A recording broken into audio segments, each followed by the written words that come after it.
Halo sahabat-sahabat dimanapun berada.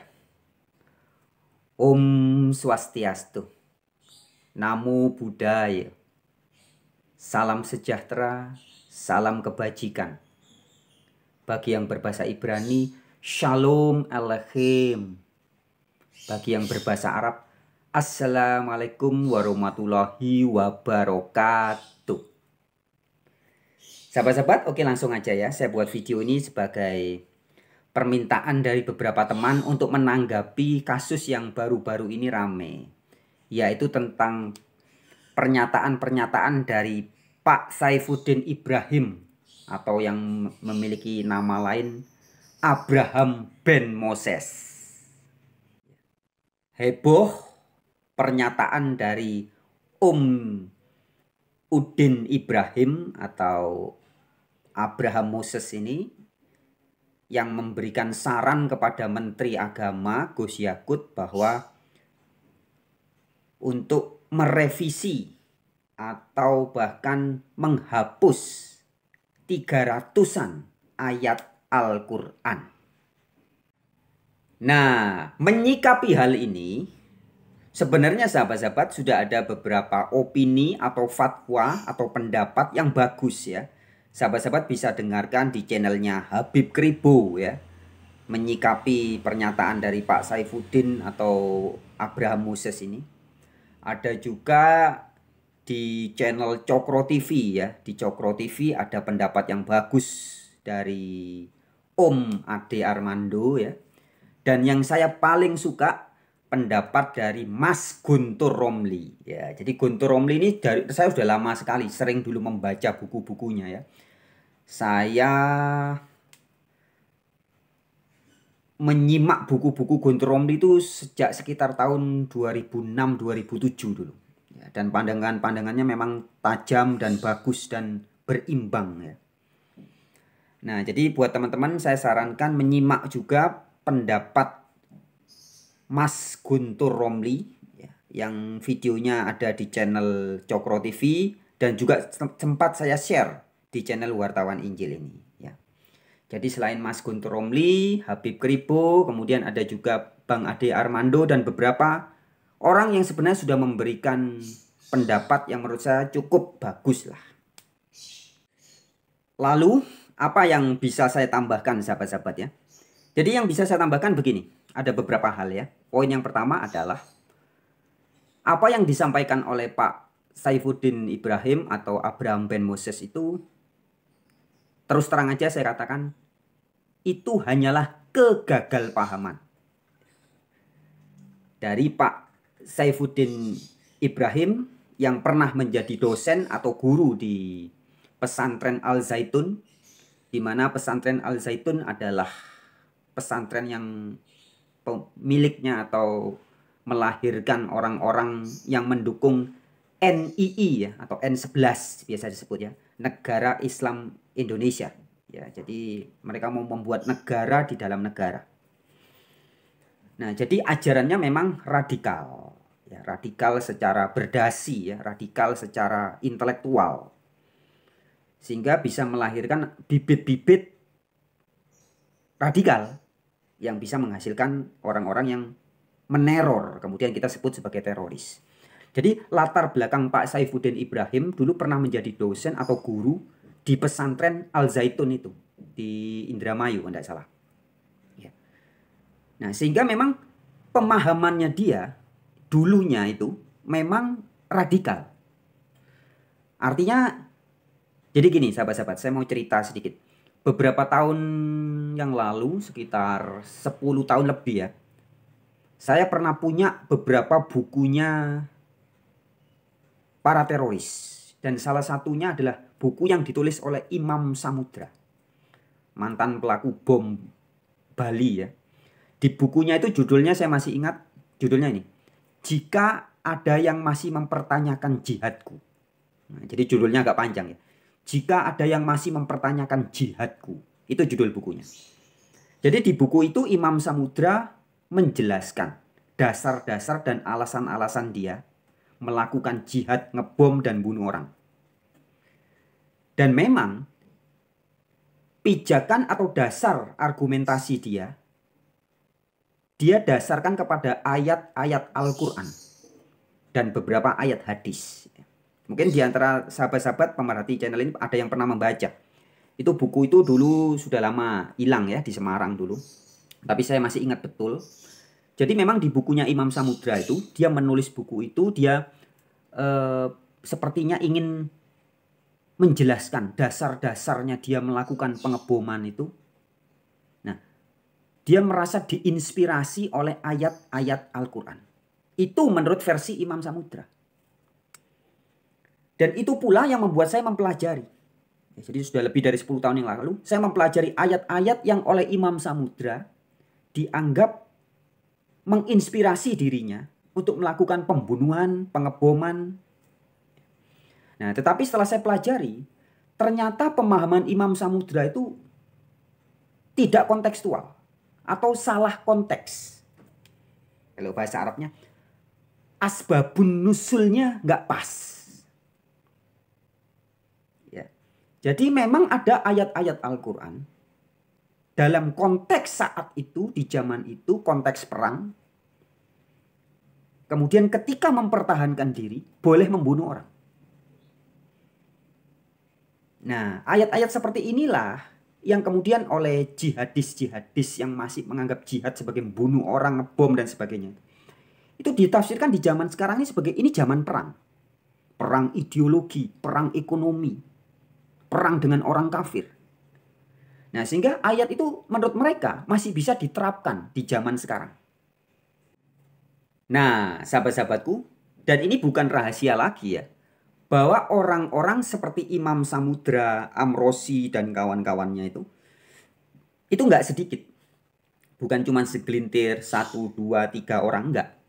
Tapi ada banyak. Ada banyak orang yang ketika membaca teks-teks Al-Quran, kemudian menafsirkannya seperti penafsirannya Imam Samudra.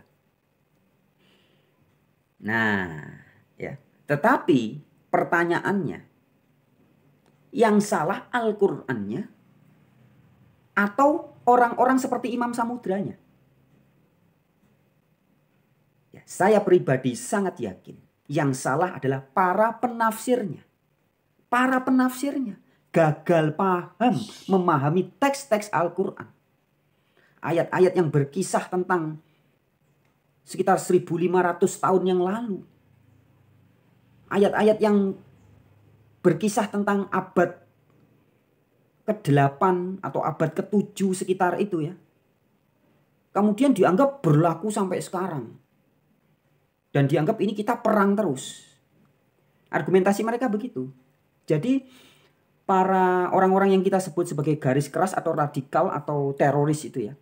Menurut mereka dunia ini masih perang. Perang ekonomi, perang ideologi. Nah, jadi maka menurut mereka ayat-ayat jihad boleh membunuh dan harus membunuh itu masih berlaku sampai sekarang. Nah, nampaknya cara menafsirkan ayat-ayat Al-Quran itu yang dilakukan oleh Imam Samudra sama seperti yang dipahami oleh Pak Saifuddin Ibrahim. Sehingga ketika dia membaca ayat-ayat jihad, itu dianggap bahwa ayat ini mengajar atau menginspirasi, memicu permusuhan, perang, dan pembunuhan. Tapi sahabat-sahabatku, harus sekali lagi saya tegaskan bahwa itu adalah kegagalpahaman pikiran seorang Saifuddin Ibrahim dan mungkin juga Imam Samudra dan teman-temannya ketika membaca teks Al-Quran. Oh ya, saya juga mau menanggapi ada hal yang bagus juga di videonya Bang Ade Armando ya di channel Cokro TV yang sempat memberitakan bahwa ada juga teks-teks kitab suci lain selain Al-Quran yang bisa disalahpahami atau terkesan mengajarkan kekerasan. Salah satu ayatnya yang sempat diungkap oleh Bang Ade Armando misalkan di dalam kitab Injil ya. Buku bacaan atau kitab sucinya orang-orang yang mengaku beragama Kristen ya. Dalam Injil Matius misalkan ya. Demikian tertulis ya.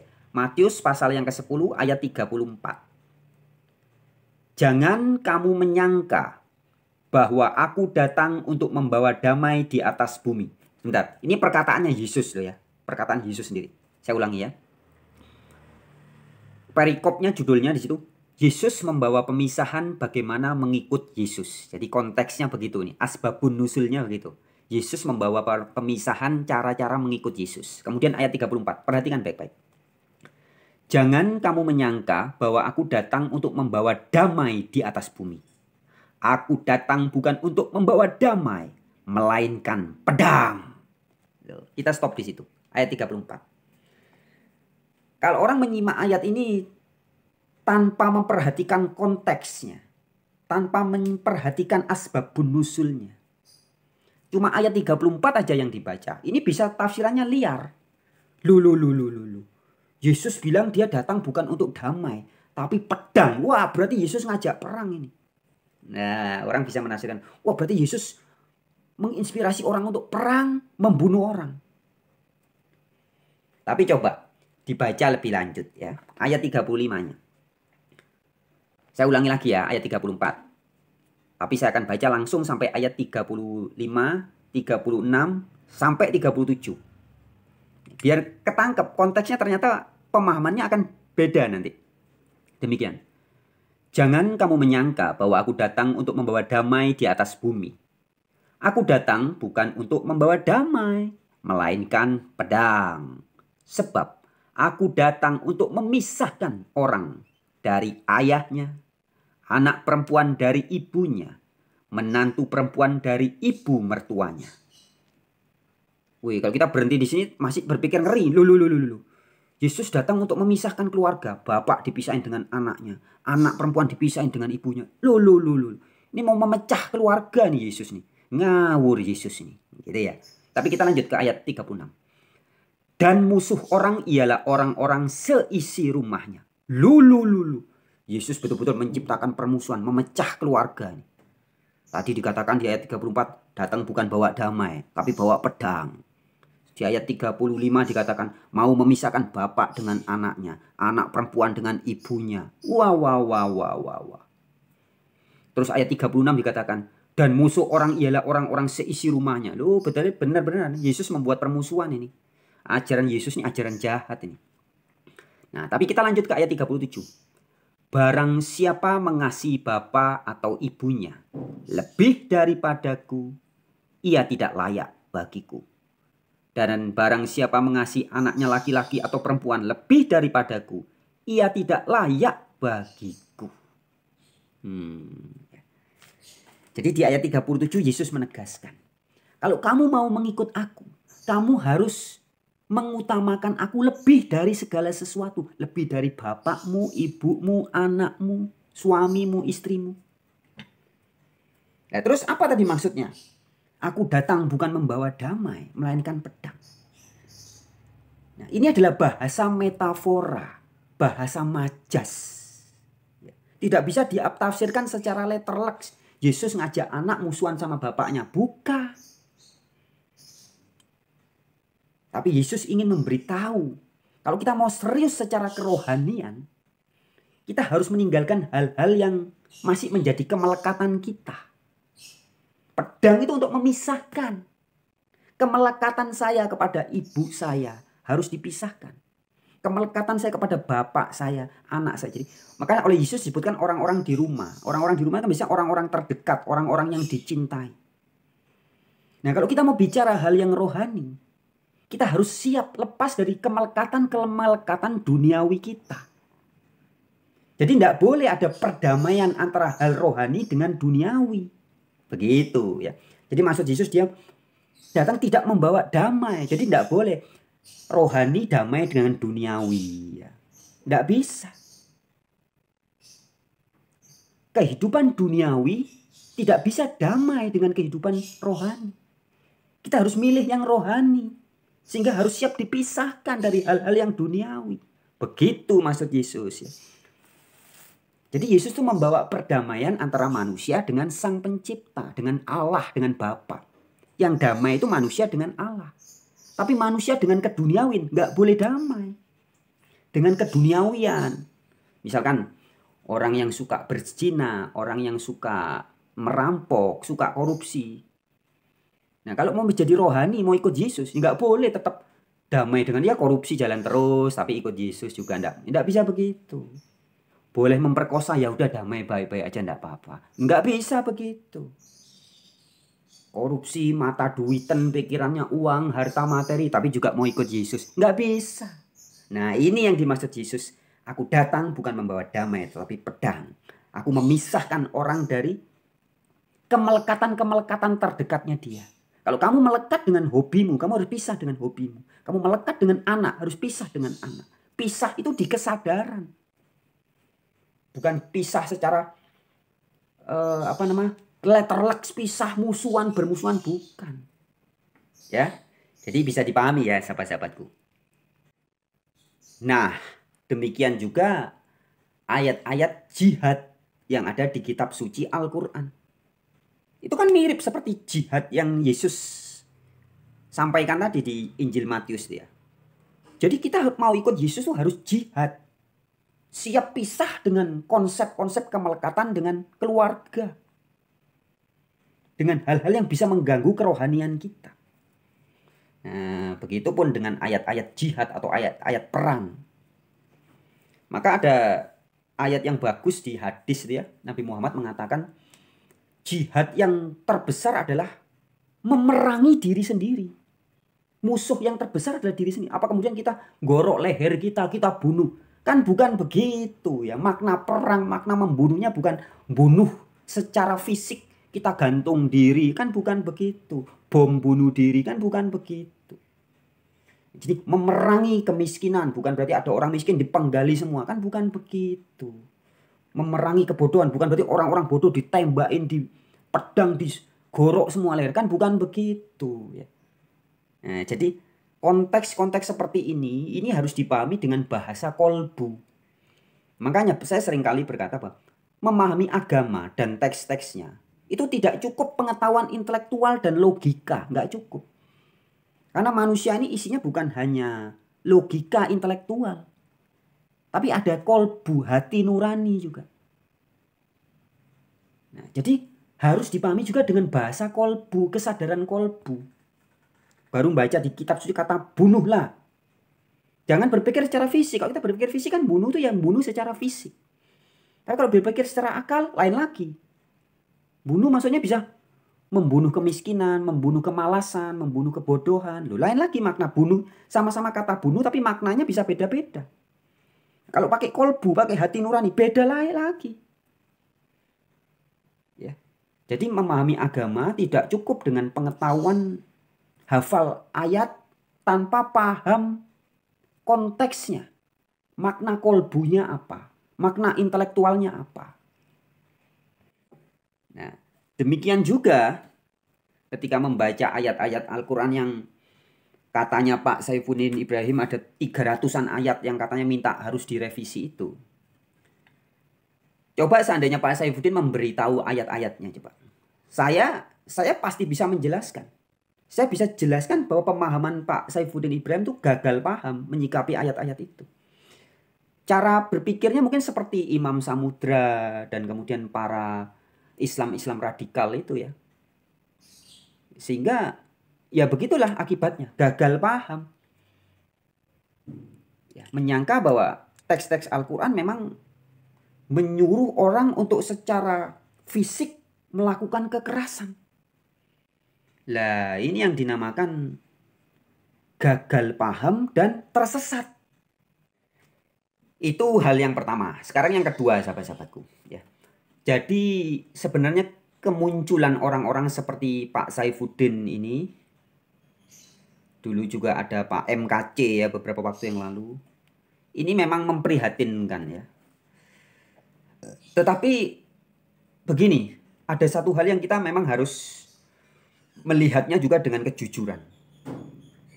Bahwa bagi orang-orang yang memang tidak teliti dan tidak dengan kolbu, tidak dengan hati nurani membaca teks-teks kitab suci, khususnya dalam hal ini kitab suci Al-Quran, itu memang bisa gagal paham sahabat-sahabatku. Bahkan bisa bingung. Maksud saya begini. Satu contoh ya. Kita sering mendengar kabar bahwa Densus 88 menangkap teroris. Baik teroris yang sudah ngebom kemudian tertangkap atau melakukan radikalisme tertentu kemudian tertangkap. Nah, kemudian kalau kita tanya teroris-teroris itu memang ideologinya mereka mendasarkan atau mengaku terinspirasi dari ayat-ayat Al-Quran. Seperti yang tadi saya sampaikan ya. Imam Samudra menulis buku judulnya Jika Ada Yang Masih Mempertanyakan Jihadku ya. Di dalam bukunya Imam Samudra itu dia menjelaskan ayat-ayat Al-Quran semua yang dijadikan dasar tindakan dia melakukan pengeboman dan membunuh orang-orang yang dianggap non-Islam itu. Nah, maksud saya begini. Para pengikut-pengikutnya Imam Samudra yang sekarang masih banyak ya, juga mungkin di Indonesia ini ada banyak. Mereka juga berpikir seperti itu, seperti cara berpikirnya Imam Samudra. Lah cuman masalahnya adalah ketika orang-orang itu tertangkap oleh Densus 88. Kemudian sering kita dengar kabar bahwa ketika di pengadilan ya, yang membela orang-orang yang kita sebut sebagai teroris itu biasanya adalah tim pembela Muslim. Ya, jadi ketika di pengadilan teroris-teroris itu sedang diadili, tim pengacara yang membela menyebut diri sebagai tim pembela Muslim. Lah, dengan demikian bagi masyarakat awam akan disangkanya berarti teroris-teroris ini Muslim, Islam. Loh, buktinya yang bela tim pembela Muslim. Pengacara-pengacara yang ngaku juga Islam.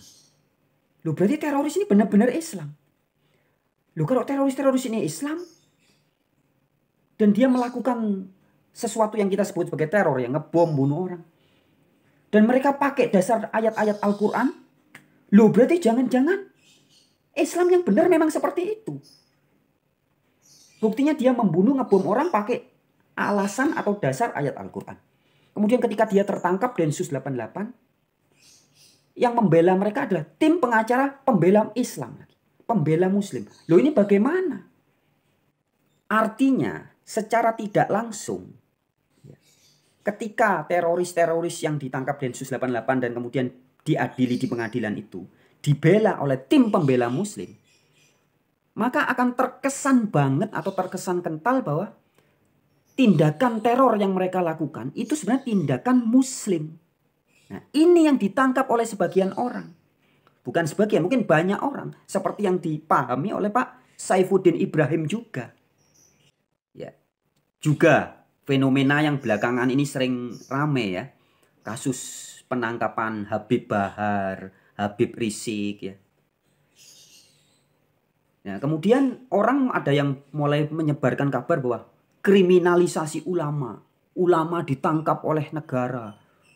Nah, orang-orang yang tidak berpikiran dalam, tidak memiliki pemahaman yang lengkap tentang Islam, akan berpikir bahwa wah, ini Islam sedang diserang. Ulamanya ditangkap.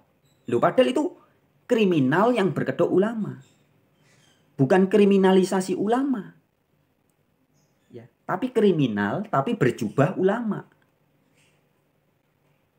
Nah, sehingga dengan kasus-kasus seperti itu ya, disangkanya bahwa orang-orang seperti Rizik Syihab itu memang mencerminkan Islam yang asli.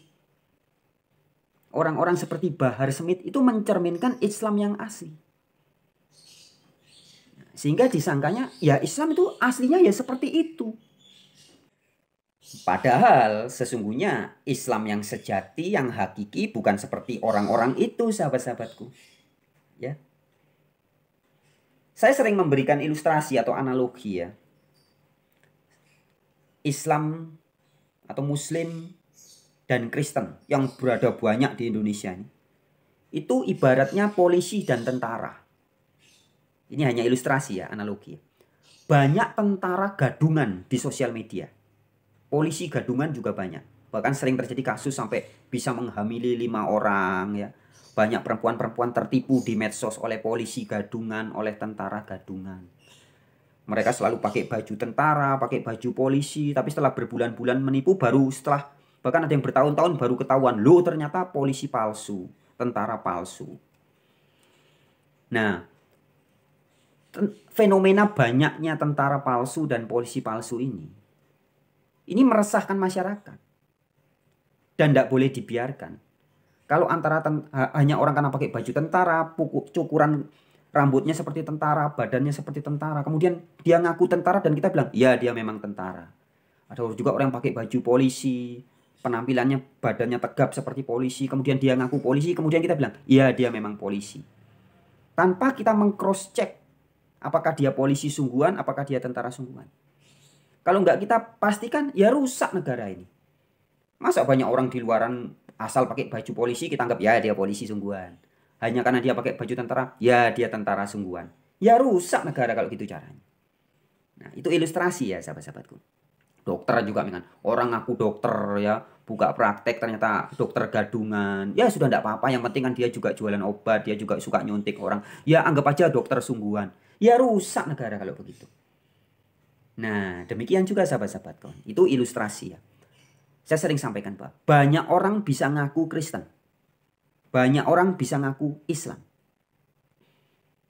Nah, meskipun seandainya saya belum bisa jadi Islam sungguhan atau belum bisa jadi Kristen sungguhan, atau saya tidak memilih jadi Islam dan tidak memilih jadi Kristen. Tapi setidaknya saya harus tahu Kristen yang asli itu seperti apa.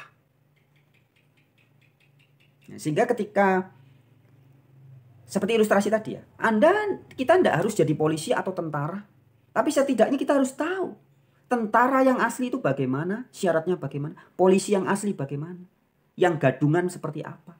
Harus tahu. Kembali ke tadi.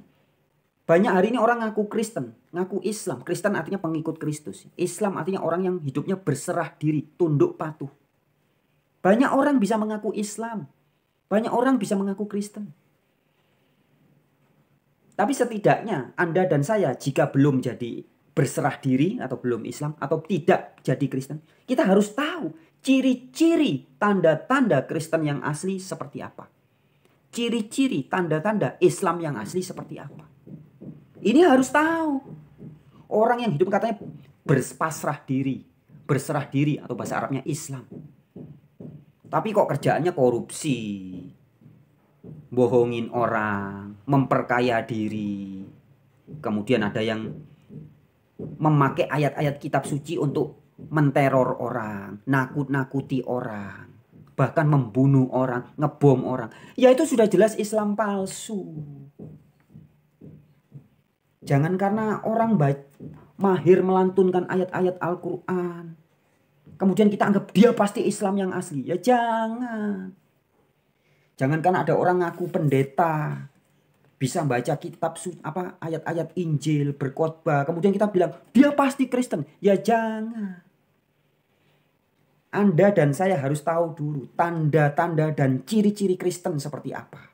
Itu ada di Bible, baca jelas ayatnya. Anda juga harus tahu ciri-ciri Islam, orang yang betul-betul berserah diri, taat, tunduk, patuh. Seperti apa? Harus jelas. Jangan karena orang beragama di KTP, loh di KTP-nya tertulis Islam, berarti dia Islam. Loh, Islam itu berserah diri di hadapan Sang Pencipta, sahabat-sahabatku. Bukan berserah diri di hadapan orang, di hadapan manusia, di stempel KTP, bukan. Jadi kalau ada orang ngaku Islam, jangan sembarang dipercaya. Saya kasih contoh. Ya. Saya pernah juga menampilkan video yang mengkritik Abdul Somad. Hari ini banyak orang yang menganggap Abdul Somad itu Islam asli. Saya katakan tidak. Kenapa? Karena saya tahu Islam yang asli menurut Al-Quran seperti apa. Saya jelas sahabat-sahabatku. Satu contoh di surat Al-An'am ayat 108. Seorang muslim itu tidak boleh mencaci maki, menghina Tuhannya agama lain. Itu jelas ayatnya. Nah kalau ada orang ngaku-ngaku Islam, ngaku-ngaku muslim, ngaku-ngaku berserah diri, taat kepada Al-Quran. Sedangkan Al-Quran melarang orang untuk mencaci maki agama lain, Tuhannya agama lain. Tapi orang itu kemudian suka mencaci maki Tuhannya agama lain, menghina sembahan agama lain, ngejek-ngejek, haleluya sambil ketawa-ketawa. menghina simbol agama lain, ya berarti dia bukan Muslim di hadapan Allah. Dia bukan Islam di hadapan Sang Pencipta. Meskipun di hadapan kelompoknya dia bergelar ustadz atau kiai atau ulama. Sekali lagi dengan segala hormat saya harus tegaskan ini. Pak Abdul Somad di hadapan Sang Pencipta, dia bukan Islam. Loh kok bisa tahu? Loh jelas. Maka kita harus ngerti syarat tanda-tandanya Islam yang asli seperti apa. Islam yang asli tunduk patuh taat kepada Al-Quran. Taat kepada firman kata-kata Allah. Di dalam surat Al-An'am ayat 108 jelas. Umat Islam pasti tidak akan melanggar ayat itu. Tidak boleh menghina, mencaci maki Tuhan agama lain.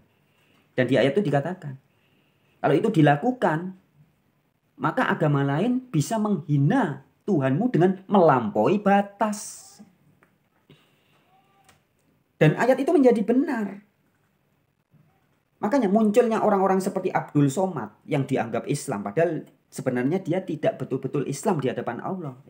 Nah, munculnya orang-orang seperti Abdul Somad yang suka menghina agama lain.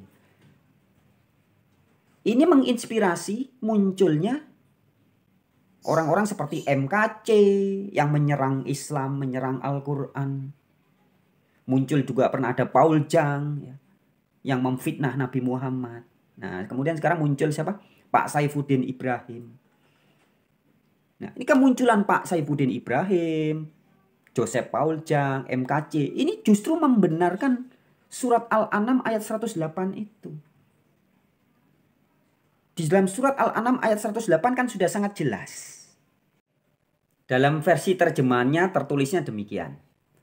Dan janganlah kamu memaki sembahan-sembahan yang mereka sembah selain Allah. Karena mereka nanti akan memaki Allah dengan melampaui batas tanpa pengetahuan. Loh, ayat ini bagus sekali. Surat ke-6 ayat 108 ya, surat Al-An'am. Sudah memberitahu. Jangan kamu menghina sembahan agama lain. Mau agama lain itu nyembah batu, nyembah uang, nyembah mobil, nyembah egonya sendiri, nyembah konsepnya sendiri. Terserah, biarin aja. Jangan dihina. Kalau dihina apa akibatnya? Loh, sudah dikasih tahu di surat ini. Mereka akan membalas dengan apa? Dengan balasan yang setimpal. Bukan. Dengan balasan yang apa? Melampaui batas dan tanpa pengetahuan. Dan itu sudah terjadi. Buktinya Paul Jang. Paul Jang itu membalas kelakuan Abdul Somad. Itu tanpa pengetahuan dan melampaui batas. Kenapa saya katakan melampaui batas? Paul Jang itu kan mencaci maki atau memfitnah Nabi Muhammadnya keterlaluan sudah. Dia mengatakan Nabi Muhammad bolak-balik menghina Yesus. Loh. Keterlaluan. Padahal Al-Quran sangat meninggikan Yesus. Sangat meninggikan Isa Al-Masih. Hadis juga sangat memuliakan Isa Al-Masih. Tapi Paul Sang. Jadi gini. Adanya orang seperti Abdul Somad. Ya, yang ngaku-ngaku Islam, padahal bukan Islam ya. Yang ngaku-ngaku Islam, kemudian menghina Tuhannya agama lain, sembahan-sembahan agama lain. Menurut surat Al-An'am, maka akan terjadi balasan yang melampaui batas dan tanpa pengetahuan. Lah muncul orang-orang seperti Paul Sang. Yang dilakukan Paul Sang betul-betul melampaui batas, kebablasan. Artinya melampaui batas tuh bukan kalau dihina satu, balasnya menghina satu. Bukan begitu. Kalau ini kan penghinaan yang seimbang. Ini tidak. Melampaui batas, kebablasan, dan tanpa pengetahuan. Ya, jadi munculnya orang seperti Paul Zhang, MKC, Pak Saifuddin Ibrahim. Itu justru menggenapi, membuktikan kebenaran surat Al-An'am ayat 108. Sudah dikasih tahu. Jangan mencaci maki Tuhannya agama lain. Mau agama Buddha, agama Hindu, agama kejawen, agama apapun. Jangan dihina. Kenapa kok jangan? Kalau nanti itu bisa balesnya itu melampaui batas tanpa pengetahuan. Ya, sahabat-sahabatku ya. Jadi ini apa ya?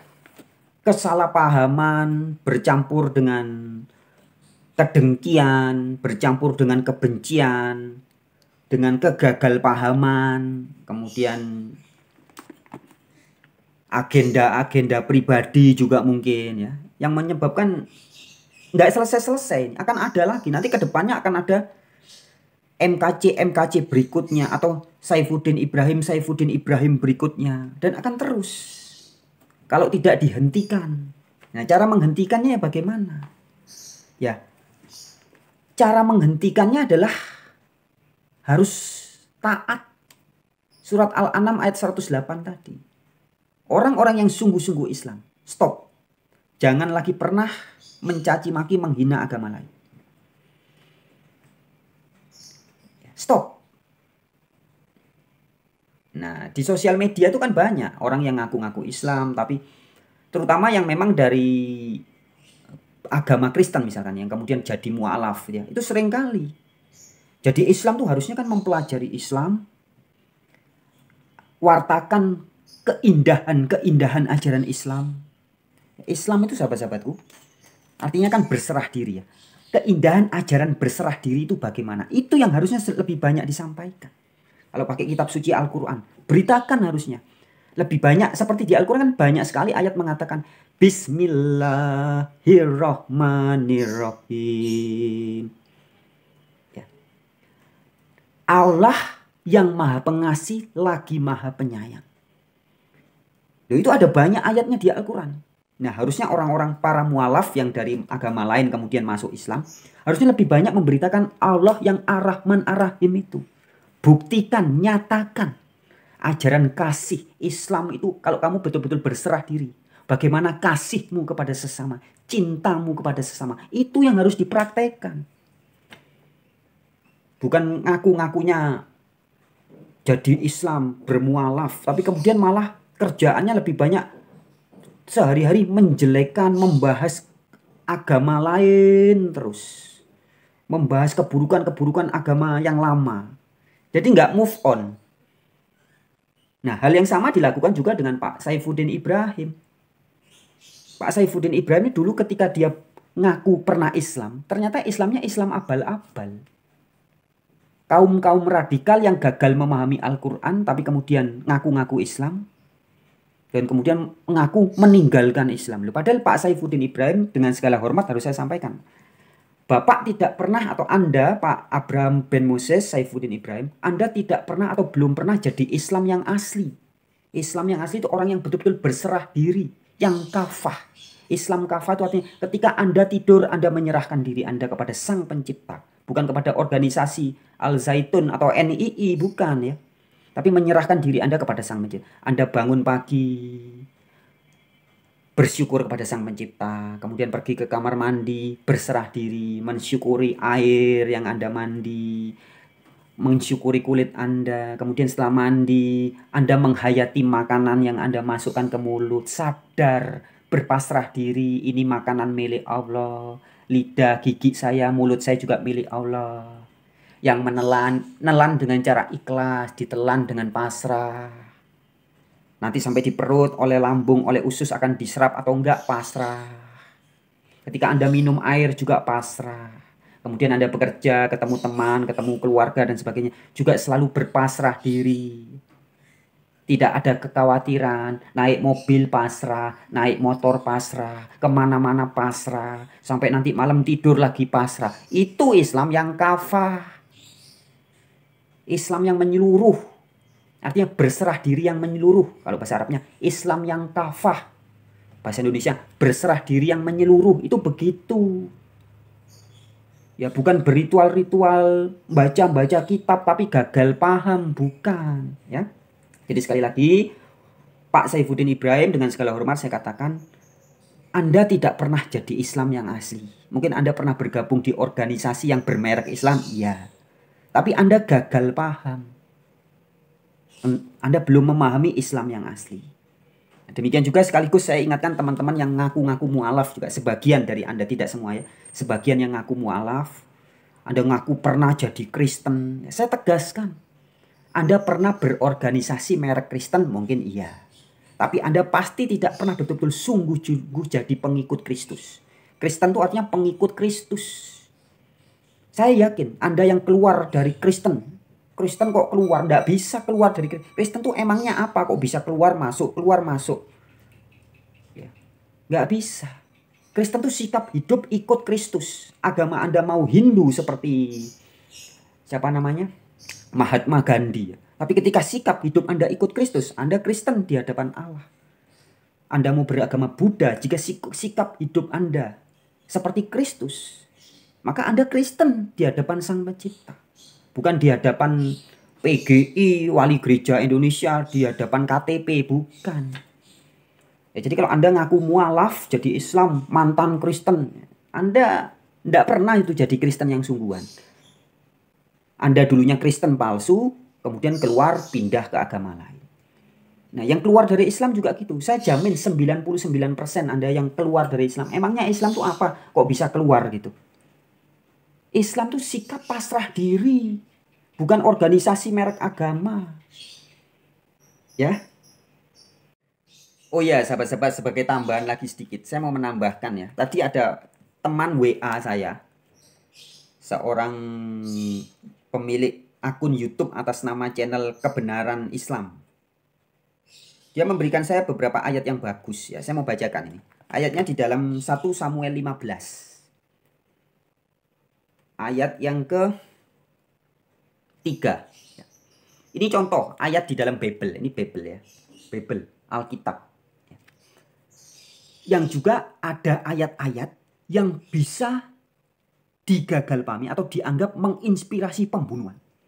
Dan ini lebih ngeri ayatnya kalau Anda baca. Saya bacakan ya.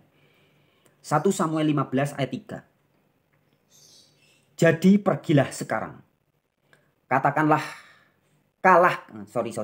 Jadi pergilah sekarang. Kalahkanlah orang Amalek. Tumpaslah segala yang ada padanya. Dan janganlah ada belas kasihan kepadanya. Bunuhlah semuanya. Laki-laki maupun perempuan. Kanak-kanak maupun anak-anak yang menyusu. Lembu maupun domba. Unta maupun keledai. Gila enggak? Ada perintah perang, suruh bunuh, suruh menumpas. Jangan ada belas kasihan. Kalau di dalam konteks perang zaman Rasulullah Nabi Muhammad dulu ya, ada aturan yang sangat ketat. Kalau nggak diserang, nggak boleh perang. Nggak boleh nyerang duluan. Aturan pertama. Aturan kedua. Kalau musuhnya sudah kalah dan lari, nggak boleh dikejar, nggak boleh dibunuh. Jadi boleh bunuh untuk hanya mempertahankan diri aja. Kemudian yang ketiga, anak-anak, perempuan, orang tua, tidak boleh dibunuh. Tidak boleh. Lah ini di dalam kitab Samuel, kitab Taurat ini. Ini ngeri sahabat-sahabatku. Tadi sudah dibaca ya. Kalahkanlah orang Amalek. Orang Israel suruh menumpas orang Amalek itu. Bangsa Amalek. Jangan ada belas kasihan. Jadi suruh bunuhnya tidak boleh pakai belas kasihan sama sekali. Kemudian yang suruh bunuh siapa? Semuanya. Mau laki-laki, mau perempuan, anak-anak, bahkan anak-anak yang menyusu. Anak menyusu itu bukan anak, bayi ya. Bayi-bayi yang masih nyusu, suruh bunuh juga. Gila enggak? Bahkan bukan cuma laki-laki, perempuan, manusia, anak-anak, bayi-bayi manusia. Bahkan binatang-binatang yang enggak ikut bersalah. Domba, lembu, unta, keledai, suruh bunuh juga. Gila enggak? Ya. Nah, kalau orang tidak membaca konteksnya, maka orang akan berkata, oh ini kitab setan. Bible ini kitab setan. Ya ayat tadi, 1 Samuel 15 ayat 3. Loh. Tuhan atau Allah atau God yang diberitakan di Bible ini adalah pembunuh sadis. Nah, ngeri kan? Ngeri. Wow, ngeri banget. Anda bisa berkata begitu kalau tidak baca dengan kontekstual. Nah, begitupun seperti yang disampaikan Pak Sohifuddin Ibrahim. Saya yakin dari 300 ayat yang dimaksud Pak Saifuddin Ibrahim itu tidak ada ayat yang lebih mengerikan dari ayat 1 Samuel 15 yang saya bacakan tadi. Bunuhlah, jangan ada belas kasihan. Ayo, laki-laki, perempuan, anak-anak, bahkan bayi-bayi yang masih nyusu, bunuh. Dan tidak cukup itu, binatang-binatangnya juga suruh bunuh. Jadi kayak kalap ini. Ayo, gimana Anda mau menafsirkan ayat ini? Anda mau terinspirasi dengan ayat ini? Kemudian kepada orang yang bangsa yang Anda anggap musuh, Anda akan perlakukan itu? Misalkan musuhan dengan Malaysia, kemudian habisi semua, ganyang Malaysia. Laki-lakinya, perempuannya jangan disisakan. Anak-anak, bahkan bayi yang menyusu. Bahkan kambing, domba semua habisi. Gila enggak? Nah ya.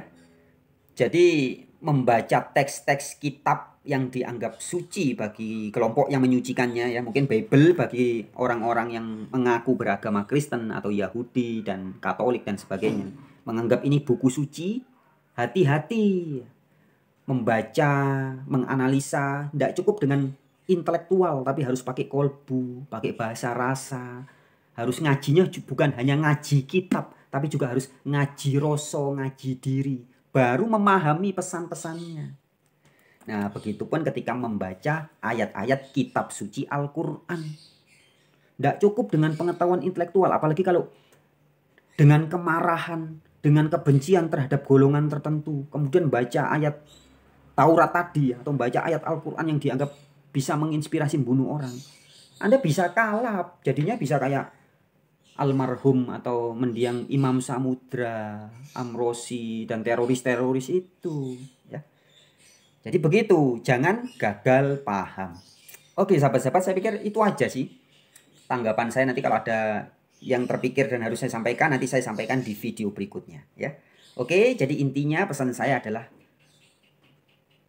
agama itu harus didasari cinta kasih. Semua agama saya katakan. Sang Yang Widiwasa, Sang Mahamanon kalau dalam Jawa, dalam Hindu juga disebut Sang Yang Widiwasa, dalam Kristen disebut Allah Bapa, dalam Yahudi disebut Yehova Sang Maha Ada. Kalau bahasa Jawanya Hono ya. Yahweh itu sama dengan Hono. Ada, dia yang ada. Dalam Islam atau dalam bahasa Arab disebut Allah Subhanahu wa taala. Itu sifatnya yang utama adalah cinta kasih. Kalau di Alkitab Bible disebut God is love. Allah adalah cinta. Dalam Al-Quran disebut Ar-Rahman Ar-Rahim. Jadi dasar utamanya sebelum Anda membaca kitab-kitab yang dianggap suci lebih jauh, Anda harus sadar bahwa ini ajaran utamanya adalah cinta kasih. Nah, jadi intinya sahabat-sahabat, cinta kasih dan kemanusiaan itu harus di atas segala-galanya. Sehingga nanti agama yang dibangun di atas dasar kitab suci itu harus berada di bawah cinta dan kemanusiaan. Nggak boleh agama yang adalah jalan dan cara bagi manusia untuk mengenal Sang Pencipta ini berada di atasnya manusia, nggak boleh.